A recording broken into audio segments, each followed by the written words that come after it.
this is Wild One, and I have a double unboxing. One of these has been out for a while, Codenames by Vlada Cavalo, who was, if you recognize that name from Mage Knight, that's the guy that made Mage Knight. Created this very, very simple game called Codenames. This is like, in terms of rules and game mechanics, this is like on the other side of the spectrum from Mage Knight.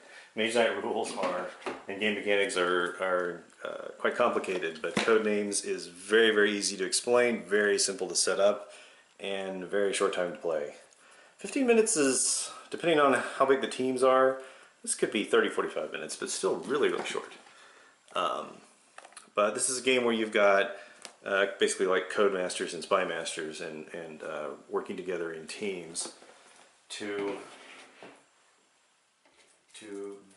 based on one word and one number, which is essentially the number of guesses you're asking them to make. Figure out what that name refers to. So it's kind of like a game of password. But there's some, I think, some slightly stricter rules. Like you can't pick words that rhyme and things like that. Yeah. At the time this box was printed, it was the #1 party game on Board Game Geek. I have a hard time believing that because I feel like the #1 party game still has to be Cards Against Humanity. As long as they keep introducing more expansions, that game is just going to live on forever. And of course now there's Secret Hitler, which is becoming an incredibly popular game. One of the folks who designed Secret Hitler was from the same group that developed Cards Against Humanity. And anyway, I'm getting off on a tangent about Secret Hitler because it was a free print and play, and they just finally released they had a Kickstarter, and they finally actually released a version of the game that you can purchase that has better components than, like, paper. So here are your little agent tokens. These cover the cards with the words on them as guesses are made. So it's basically a blue agency against a red agency, and then you have these poor civilians in there. You don't want to hit a civilian. You end your turn, and then you have the assassin. Now the difference between the assassin and the civilians is you hit the assassin, you lose the game. Game ends. Game over, buddy. That's it. The game is played on a 5x5 grid, so depending on who goes first determines who gets more agent cards, has to cover more spaces. So there's you've got the blue and the red, but you have one card in here that you could almost call the double agent card. I think this is it right here. I just had it up, which is the red guy with the blue sunglasses and the blue lady with the red sunglasses. This is dependent on which player is the one who needs to guess more. Whoever gets to go first, basically. Comes with one of these because it's really important. It's not a timed game, but your opponent may at any time, if they think you're taking too long, whip out this egg timer and you got 1 minute to complete your guess or you lose your turn. So it's kind of nice that they provide that for you.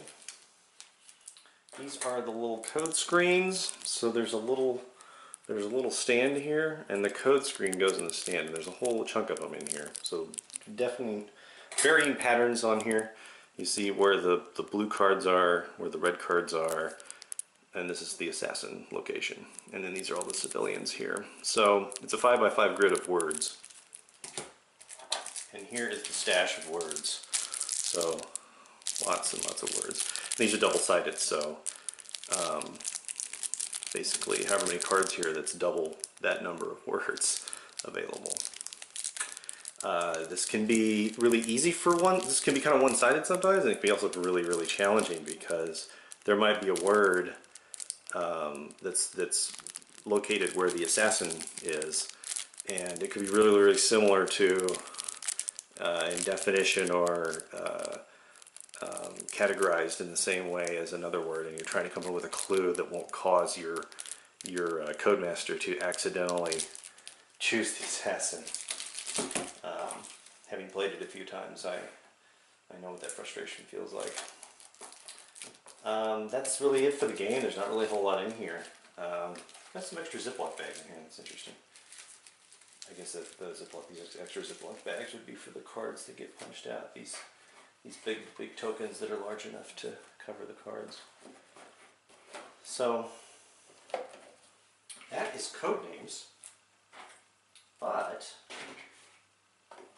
in addition to Codenames,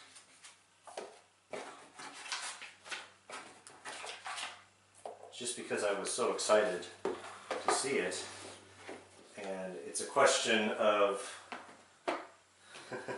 depending on, I guess, the kind of person you are, whether you think one of these is more challenging than the other one. I have a feeling that Codenames Pictures is actually probably the more challenging one. What the pictures have on them to make it challenging is they have kind of a bizarre combination of imagery on the cards. So as you'll see when we get in here, it's basically everything's the same. Oh, this one actually comes with a little advertisement, a catalog. So it's Codenames Pictures, so the cards are bigger, which is why the different agent and civilian cards are also much larger in size. You have some interesting little agents here. That's kind of cool. But this poor little girl, oh. And there's your other agents here, and of course there's the assassin. We'll look at the picture cards here in a second. But basically everything else is the same except it's a 4x5 board instead of a 5x5 board. As you can kind of see there, I'm trying to get the glare off. But same idea. You've got the blue cards, red locations, the civilians, and the assassin. And a little stand. And a Ziploc bag or two in here. Some more agents. There should be a double agent in here. There he is right there. It's slightly different. This is, instead of sunglasses, it's this little sash he's got. He's got like this little kind of cape draped over him. On one side it's a blue cape, and then the other side he's blue with the red cape. It's a little like Superboy. So yeah, these punch sheets are kind of fragile. The big tokens are popping out here. So let's look at the cards. See if I can open these really easily. They're also double-sided. I'm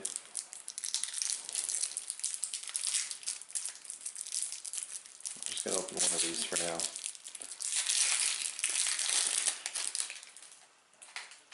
So you can see this is a Volkswagen Beetle, but it's also a Beetle. It's kind of funny. And here you have an open cupboard with ghostly eyes in it. Here you have a potato, what looks like a potato, maybe an egg actually, with sunglasses on it. Here's a book with Storm Cloud and Rain. You can see where this is going. You can accidentally, very easily, get someone to pick the wrong card. Here's a little bonsai tree and a little tiny house inside a flower pot. And then here is a... That is funny. It's a dialog box with what looks to be like some kind of fatal error, an OK button, but it's eroding. It's cracking and eroding into, down here, a little pile of dirt. Here's a cello playing itself. On the other side we've got a frying pan. It's on the cover of the box. A frying pan with a melting clock in it. So you could say Dolly, and boom, there it is. There's a... Oh, it's a fish. Okay. I was trying to figure out what that was in there. There's like a little goldfish in there. Here's a surfer, but the surfboard is actually an ironing board. It's really, really interesting. It also shows you the orientation. So there's a little thing in the corner. It tells you the orientation of the card, so that you don't put it like this or like this. It goes like this. So this is basically a pineapple, but it's a grenade. And on the other side we've got Buddha using what looks suspiciously like an iMac or an iBook. There's the evolution of Man, except it's on Abbey Road, the famous Abbey Road cover from the Beatles. And here's a bi-wing plane here with an anchor hanging from it. Here's a Caterpillar bulldozer type thing with or crane with a giant hand. A balloon with a bullseye on it. Two pawns, one with a hammer knocking down the other pawn. Over here we've got a massive jewel with a bug over here. Yeah, so anyway, you can kind of see what can make this game more challenging depending on the combination of cards that get put out there. So here's another one, headphones with oranges or grapefruits or whatever. And here's dolls playing Tea Party like they were actual children. The Nutcracker and what looks like a Raggedy Ann. So anyway, that is Codenames Pictures.